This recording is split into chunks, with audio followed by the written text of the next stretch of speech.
भारत देख रहे हैं आप और मैं हूं आपके साथ साइमा।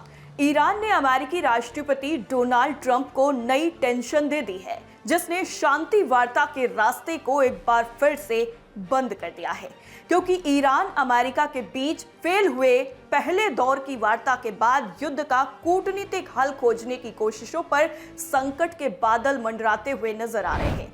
क्योंकि पाकिस्तान में जो बैठक होने वाली थी दूसरे दौर की शांति वार्ता के बीच में ही ईरान के विदेश मंत्रालय ने बड़ी जानकारी दी है।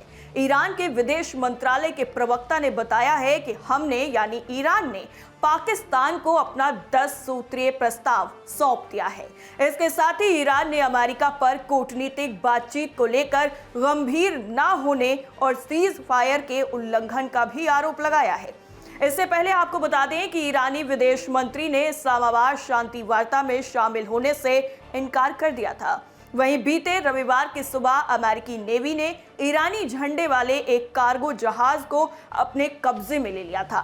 अमेरिकी राष्ट्रपति डोनाल्ड ट्रंप ने इस बारे में जानकारी देते हुए कहा कि ये जहाज स्ट्रेट ऑफ हॉर्मुज में अमेरिकी नाकाबंदी को पार करने की कोशिश कर रहा था, जबकि ईरान ने बोट ड्रोन से अमेरिकी नेवी पर पलटवार का दावा किया है। पाकिस्तान का ट्रैक रिकॉर्ड बना वजह, ईरान ने लगाया अमेरिका पर बड़ा आरोप। दरअसल अमेरिका ईरान के बीच में अस्थायी सीज फायर और शांति वार्ता को लेकर पाकिस्तान के शक्तिशाली सेना प्रमुख जनरल आसिम मुनीर अंतर्राष्ट्रीय कूटनीति के केंद्र में हैं। उन्होंने अमेरिकी राष्ट्रपति डोनाल्ड ट्रंप के साथ बढ़ती नजदीकियों और ईरान की खुफिया एजेंसियों के साथ पुराने रिश्तों का इस्तेमाल कर वॉशिंगटन और तेहरान के बीच में बातचीत का रास्ता तैयार किया।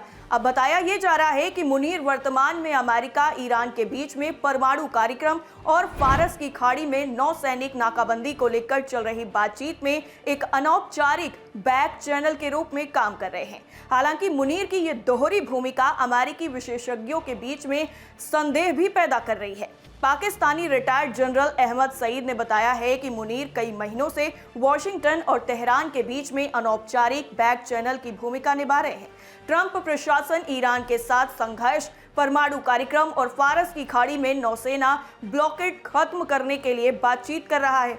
सईद ने यह भी दावा किया है कि आसिम मुनीर की ईरान में स्वीकार्यता का कारण उनके पुराने सैन्य और खुफिया संबंध हैं। मुनीर के संबंध ईरान के रिवॉल्यूशनरी गार्ड ऑफ कोर्स यानी IRGC के साथ साल 2016 से 17 से बताए जाते हैं। इसके साथ ही ये भी कहा जाता है कि जब वो सैन्य खुफिया महानिदेशक थे उसी वक्त से उनके रिश्ते हैं और इन्हीं पुराने रिश्तों के दम पर जब मुनीर तेहरान पहुंचे तो ईरान में उनका जोरदार स्वागत भी हुआ और उन्होंने वरिष्ठ ईरानी सैन्य अधिकारियों के साथ बैठकें की, जबकि वो ट्रंप और उनकी टीम के साथ भी सीधे संपर्क में बने हुए हैं। ईरान अमेरिका युद्ध में चीन की एंट्री, ईरानी जहाज पर कब्जे के बाद चीन का बयान। दरअसल इस पूरे मामले में अब चीन की एंट्री हो गई है, क्योंकि चीन के विदेश मंत्रालय के प्रवक्ता ने ईरान और अमेरिका के बीच में शांति वार्ता फिर से शुरू करने की अपील की है। चीनी विदेश मंत्रालय के प्रवक्ता गुओ जियाकुन ने एक प्रेस कॉन्फ्रेंस की है और कहा है कि चीन अमेरिकी सेना की ओर से जहाज को जबरदस्ती रोके जाने पर चिंता जाहिर करता है। चीन के विदेश मंत्रालय ने इससे पहले ईरानी बंदरगाहों की अमेरिकी नौसैनिक घेराबंदी को गैर जिम्मेदाराना और खतरनाक बताया था। अनुमान है कि चीन ईरान से निर्यात किए जाने वाले तेल का करीब 90% हिस्सा खरीदता है। विश्लेषकों का यह भी कहना है कि अमेरिकी घेराबंदी का मकसद शायद चीन पर दबाव डालना हो ताकि वो खुद ईरान पर दबाव बनाए। इससे पहले ईरान का झंडा लगे मालवाहक जहाज पर अमेरिकी कब्जे के बाद ईरान ने ओमान की खाड़ी में अमेरिकी सैन्य पोतों पर ड्रोन हमले किए हैं। ईरान की अर्ध सरकारी समाचार एजेंसी तस्नीम ने भी ये जानकारी दी है। हालांकि ईरान की तरफ से किए गए ड्रोन हमलों से किसी नुकसान की खबर सामने नहीं आई है। वहीं ईरान की सबसे बड़ी सैन्य कमांड इकाई खातम अल अनबिया सेंट्रल हेडक्वार्टर्स ने जवाबी कार्रवाई की पहले ही चेतावनी दी थी और अमेरिकी नौसेना की कार्रवाई को युद्ध विराम का उल्लंघन बताया था। उसने कहा था कि वो अमेरिकी नौसेना के इस हथियारबंद लूट का जवाब देगा।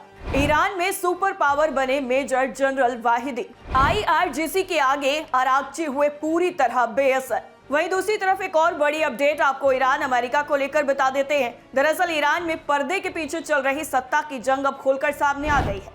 एक तरफ दूसरे दौर की शांति वार्ता से ईरान ने इनकार कर दिया है, तो वहीं दूसरी तरफ न्यूयॉर्क पोस्ट और अमेरिकी think tank institute for the study of war की रिपोर्ट में यह दावा किया गया है कि ईरान की कूटनीति और उसकी सैन्य मशीनरी पर अब बुरी तरह से इस्लामिक रिवॉल्यूशनरी गार्ड कॉर्प्स का कब्जा हो गया है।